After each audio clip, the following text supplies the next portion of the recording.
Have you ever wondered what the real Prince Harry is like behind the Duke of Sussex label? After all this time, some dark secrets about him are finally coming to light. Stories that were once hidden behind palace walls are now being revealed by people who have interacted with him directly. One of the boldest figures to expose the truth is Rachel Kent, a former patron of Sentebale, who has no qualms about speaking out about Harry's bad behavior. Of course, who wouldn't want to know more about the personal life of a royal? Kent, who was a patron of the charity from 2013 to 2016, has recently revealed how Harry's treatment of her and other patrons was deeply disappointing. What exactly happened? Why did Rachel Kent ultimately decide to leave the charity? Let's dive deeper into this. What was it that drove Kent to part ways with the charity? In a rather controversial post on X, Kent shared that Harry's attitude was the primary reason. Instead of contributing to the charity's work, Prince Harry displayed behavior that was far from pleasant. If you think this is just gossip, wait until you hear this story. As a patron, Kent was expected to do more than just sign checks or leave her name on paperwork. At the opening of Sentebale in Lasso in November 2015, many of the other patrons were eager to meet Prince Harry. But what happened? Harry, who should have been the face of the charity, actually avoided interacting with the people who had been supporting it for years. Why did Harry choose not to engage? Does this show how little he cares about the people who have helped him? Prince William and Catherine, on the other hand, showed a very different attitude.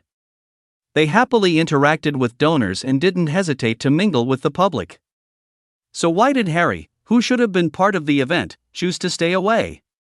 What's the reason behind this strange behavior that has left many people questioning his actions? Kent also revealed another shocking story.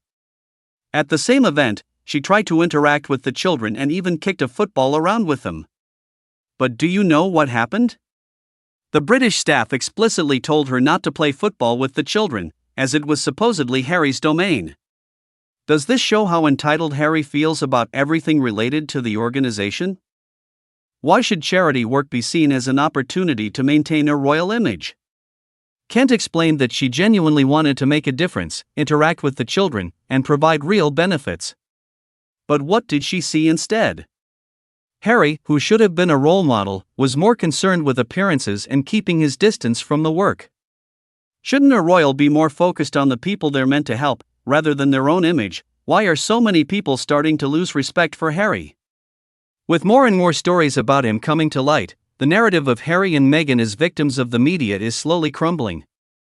Have we all been misled for too long with stories that don't align with the truth?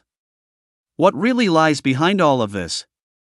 In addition to the stories of Harry refusing to interact with the people supporting his charity, there are also other stories starting to surface from palace insiders.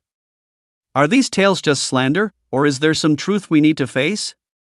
As more stories like Kent's come out, it's becoming clearer that everything we thought we knew about Harry might be far from the truth. So, what is Kent really trying to communicate with her revelations?